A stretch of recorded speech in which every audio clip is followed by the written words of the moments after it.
Perkenalkan, nama saya Widya Sinti Ciamnifu, NIM 200303030, kelas Sosiologi A semester 1. Saya akan mereview buku pengantar ilmu sosiologi ke-11. Yang pertama, perspektif dalam sosiologi. Masih dalam rasa krisis dalam sosiologi dan realisasi ambisi besar itu harus berkontribusi pada atau jika tidak memainkan peran kunci dalam rekonstruksi masyarakat yang rasional, manfaat dari seluruh umat manusia sekarang tampaknya semakin jauh dari sebelumnya.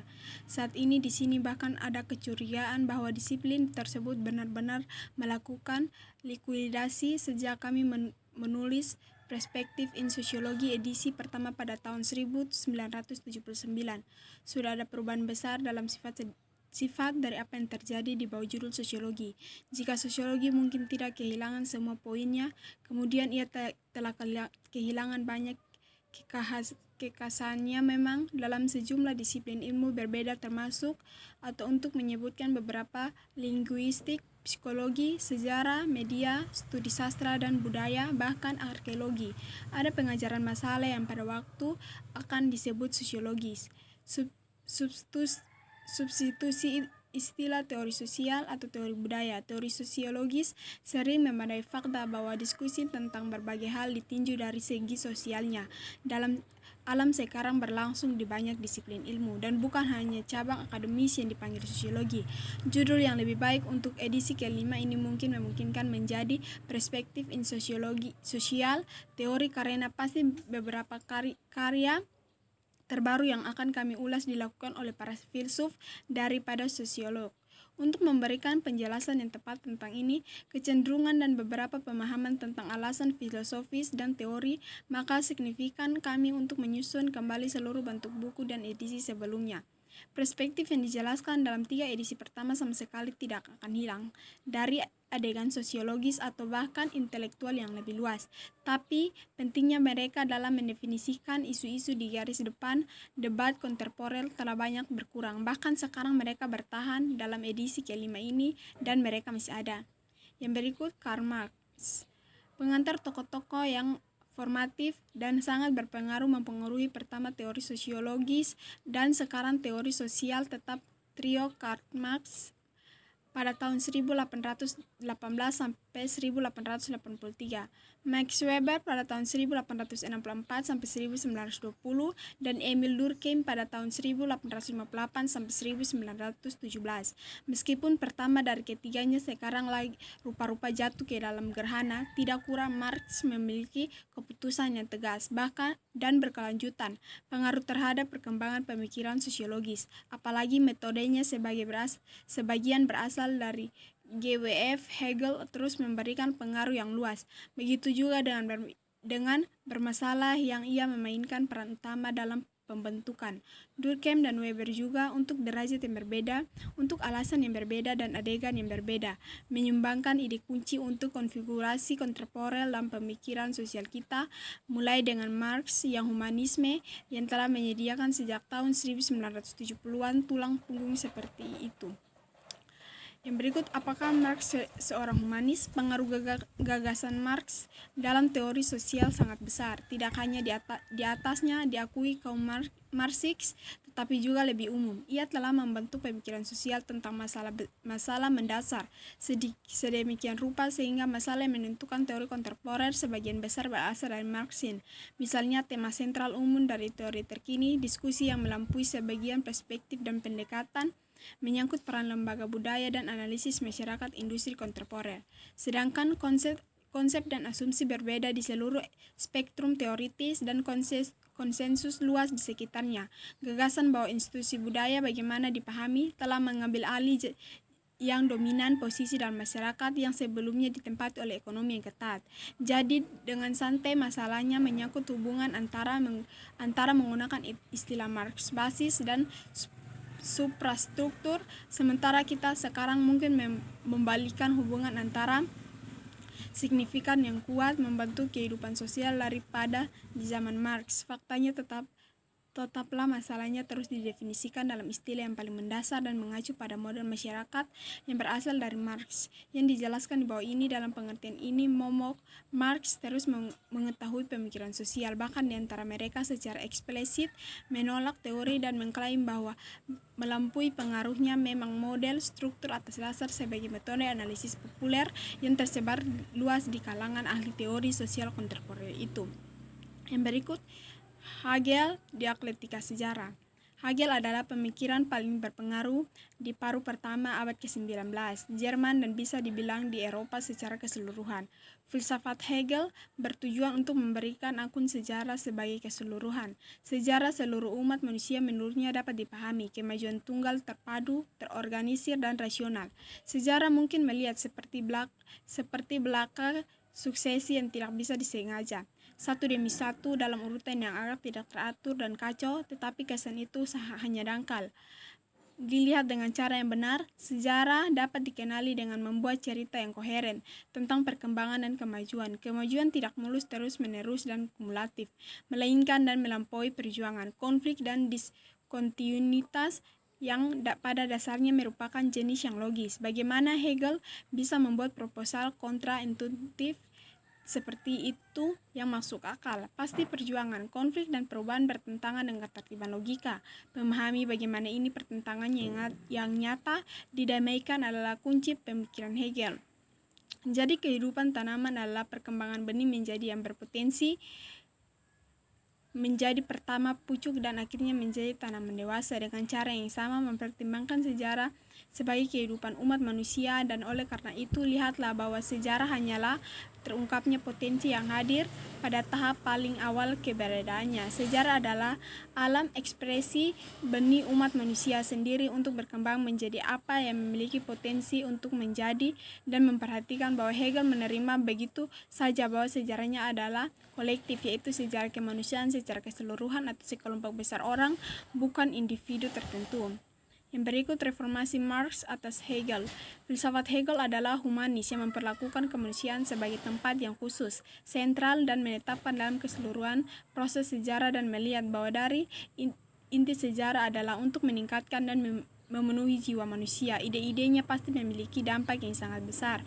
Ia mendominasi kehidupan intelektual Jerman dan mempengaruhi sebagian besar filsuf Jerman muda. Waktu salah satunya adalah Marx yang mengambil sebagian dari skema Hegel. Tentu saja dalam tulisan awalnya dia bagaimanapun spektif terhadap signifikan Hegel sebagai seorang politik pemikir. Marx tidak dapat menerima pendapat Hegel bahwa kunci emansipasi manusia terletak pada perkembangan filsafat, bahwa orang ke tingkat lengkap pemahaman tentang sifat mereka sendiri, dan demikian juga menyelesaikan kebebasan melalui Hegel, karya filosofi sendiri.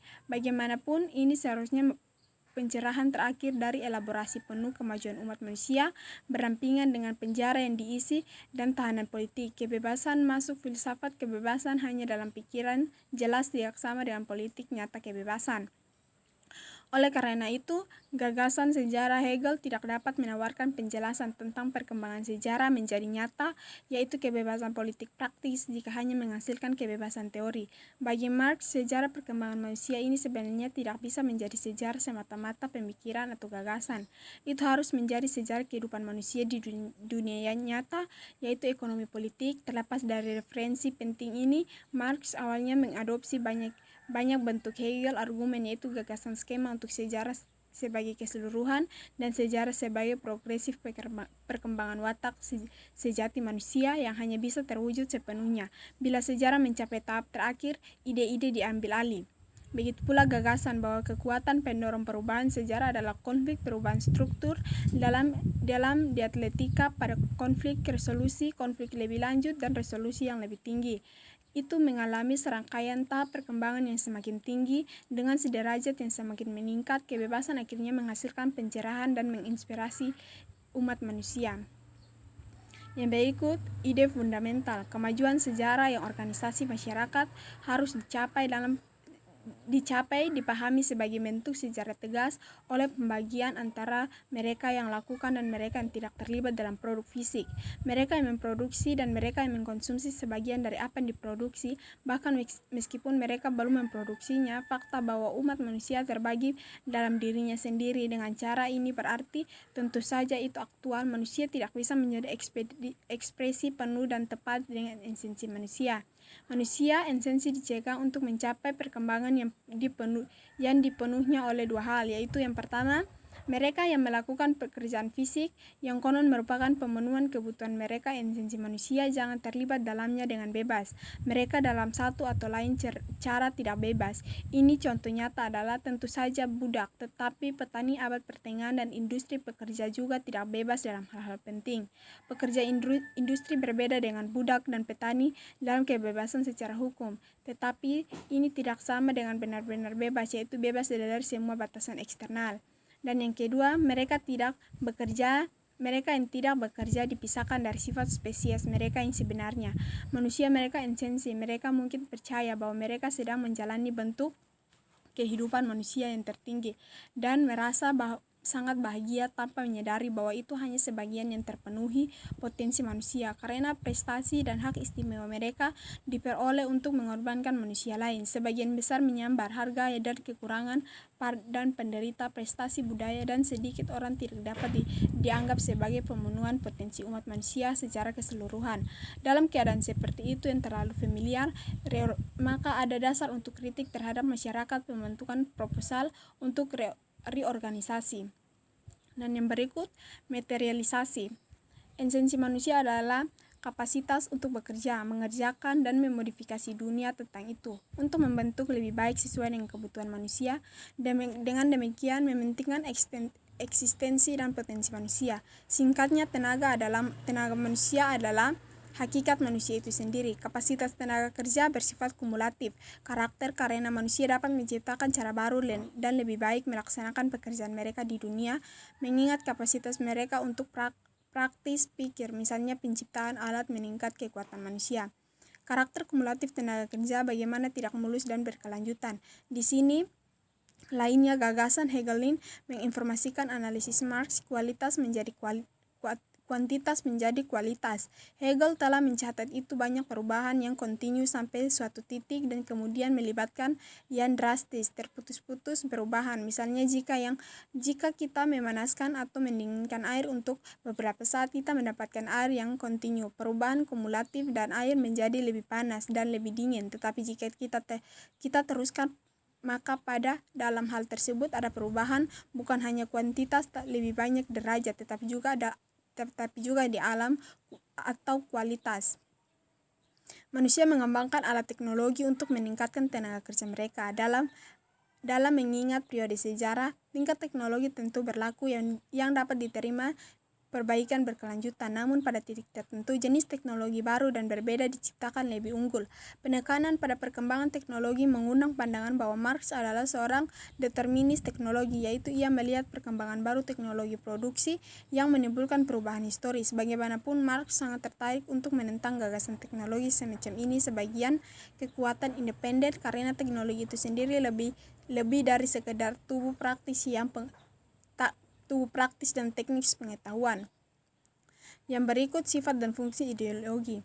Dalam kombinasi pendapat Marx, ini berkontribusi pada gagasan ideologi. Gagasan tentang ideologi sangat penting dalam membentuk dampak Marx selanjutnya. Pemikiran sosiologi, meskipun daya tarik ide-ide Marx dalam sosiologi ada di tempatnya titik terendah untuk beberapa waktu, dan meskipun ajaran Marx sebagian besar telah ditolak pemikiran poststrukturalis kontemporer, namun ia tetap dieluk-elukan sebagai salah satu dari ketiga pemikiran bersama dengan Friedrich Nietzsche dan Sigmund Freud. Siapa menciptakan gagasan bahwa tindakan individu dibentuk oleh kekuatan yang mereka sadari. Gagasan tentang faktor penentu perilaku yang tidak disadari adalah hal yang penting, elemen yang sangat diperlukan baik dalam pemikiran, elemen yang sangat ditentukan baik dalam pemikiran strukturalis dan poststrukturalis. dan Freud adalah bersama-sama didominasikan sebagai ahli kecurangan untuk kolektif tersebut. Sugesti kontribusi mereka terhadap gagasan determinan tidak disadari, yaitu penentuan di perilaku yang sebenarnya jauh lebih mendasar dan tidak menarik lebih banyak lagi tidak dapat diterima daripada yang secara sadar, yakni mengatur apa yang kita lakukan. Ideologi adalah sistem ide yang secara sistematis menyesatkan realitas yang dilakukan dengan cara yang melayani kepentingan kelompok sosial, khususnya strata yang berkuasa. Ideologi salah menggambarkan realitas. Dengan berbagai cara, mereka menyembunyikan aspek yang tidak dapat diterima darinya. Mereka memuliakan hal-hal yang kurang dari dirinya sendiri, dan pada mulia, mereka melihat hal-hal yang tidak dialaminya juga. Diperlukan seolah-olah mereka berdua untuk memberikan contoh yang sederhana dan kasar. Banyak teori tentang sifat manusia yang diciptakan dalam kapitalis masyarakat memperlakukan manusia seolah-olah mereka yang pada dasarnya egois dan tanpa henti kompetitif, seolah-olah sudah menjadi sifat mereka untuk hanya memperhatikan diri sendiri dan mencari tingkat keuntungan dan atas orang lain yang mereka temukan. Ini semacam ini dalam sebagian ilmiah melalui interpretasi teori biologi evolusi Darwin yang secara kasar diringkas beberapa orang sebagian bahwa evolusi adalah pertanyaan kelangsungan hidup yang terkuat. Itu disajikan dalam bentuk populer. Model basis struktur masyarakat kami sekarang dalam proses untuk menetapkan dua pilar utama pemikiran Marx, yaitu pertama metamorfosa dasar suprastruktur dengan konsep ideologi, dan yang kedua ide sejarah sebagai kemajuan melalui konflik kelas. Perdebatan tentang apakah Marx adalah pemikiran humanis atau tidak beralih pada interpretasi yang dikatakan lebih banyak tentang model struktur yang atas dasar catatan yang diberikan telah menjelaskan garis-garis umum pemikiran Marx. Pada centar adalah model masyarakat yang menjadi salah satu tulang perdebatan utama tentang sifat sebenarnya dari teorinya, yaitu model basis ekonomi dan kelembagaan dan suprastruktur intelektual. Yang berikut dua bacaan tentang Marx. Marx dengan demikian mengusulkan bentuk di mana institusi sosial dan kehidupan intelektual pengambilan masyarakat secara tegas dibentuk oleh lembaga-lembaga ekonomi, sebuah proposal yang adalah pada saat ia membuatnya luar biasa radikal dan drastis. Seabad dan setengahnya kemudian menjadi lumrah dan diasumsikan sangat luas, biasanya tanpa abad pengakuan afiliasinya dengan Marx. Proposal bagaimanapun tetap berkontribusional pada baru-baru ini saja. Mereka fokus pada perdebatan sengit, apakah Marx dan penentu ekonomi, dengan kata lain apakah pendekatan Marx lebih dahulu produktif dan kegiatan non-produktif saling menggadaikan, atau bentuk ekonomi tertentu kegiatan memiliki persyaratan tertentu untuk keberadaan dan operasinya yang harus dipenuhi lembaga lain di masyarakat. Yang berikut perubahan dan konflik. Logika Hegelin dapat dilihat pada perlakuan Marx terhadap pola perubahan sosial. Jika kita merawat masyarakat aktual yang dibangun di sekitar konflik yang penting utama, yaitu tidak dapat didamaikan atau oposisi, maka menurut gaya dialektika Hegel kita harus mengharapkan situasi ini menjadi tidak stabil. Ada tekanan untuk berubah, untuk melarikan diri, dan untuk membatasi konflik ini. Juga dari Hegel dapat diambil gagasan konflik sebagai produk daya kreatif, yaitu usaha untuk mengatasi konflik yang menghasilkan lebih banyak situasi yang berkembang di mana konflik menjadi awal yang diselesaikan, tetapi dalam situasi yang baru oposisi bisa diharapkan muncul. Jadi di jantung masyarakat tertentu kita harus melakukannya berhadap menemukan oposisi yang sentral dan mendefinisikan seluruh karakter masyarakat. Dan tentang reinterpretasi Marx tentang Hegel, kita harus berharap untuk menemukan bahwa oposisi itu akan mengambil bentuk konflik kelas. Sistem organisasi ekonomi melahirkan dua kelas, mereka yang memiliki dan mengontrol mereka bekerja. Dengan kepentingan mereka yang berlawanan akan tempatkan mereka dalam perjuangan sesama, dan kelompok penguasa berusaha untuk membangun keunggulan dalam seluruh masyarakat. Namun momen yang menentukan untuk perubahan tidak akan datang dari konfrontasi ini. Kelas penguasa dengan kelas pekerja setidaknya tidak sampai tahap akhir sejarah, proses untuk perkembangan penuh dan penggulingan akhir dari sistem kapitalis. Sistem sebagaimana adanya tidak mendukung pengembangan potensi penuh cara-cara baru, tetapi cara-cara baru itu akan terus berkembang. Mereka yang mengendalikan kekuatan ekonomi baru akan memiliki karakteristik keinginan untuk memiliki sesuatu yang diatur untuk memaksimalkan realisasi kekuatan ini. Dengan melakukan ini, mereka ingin mengontrol seluruh masyarakat. Mereka yang mendominasi dalam sistem yang baru muncul akan menemukan sendiri dalam konflik yang dengan kelas penguasa yang ada dan akan mulai melihat kebutuhan untuk menggantikan kelas penguasa jika mereka ingin mewujudkan tujuan mereka sendiri. Akibat perjuangan dan akan berkembang atas pertanyaan siapa yang akan berkuasa kelas. Misalnya versi Marxis dalam sejarah Eropa Barat adalah perjuangan antara bangsawan yang mendominasi dalam sistem pertanian yang diberlakukan di seluruh Eropa untuk waktu yang lama dan berjuasi berbasis kota penguasa yang mengendalikan pabrik industri yang muncul. Sekian dari hasil presentasi saya. Terima kasih. Selamat siang.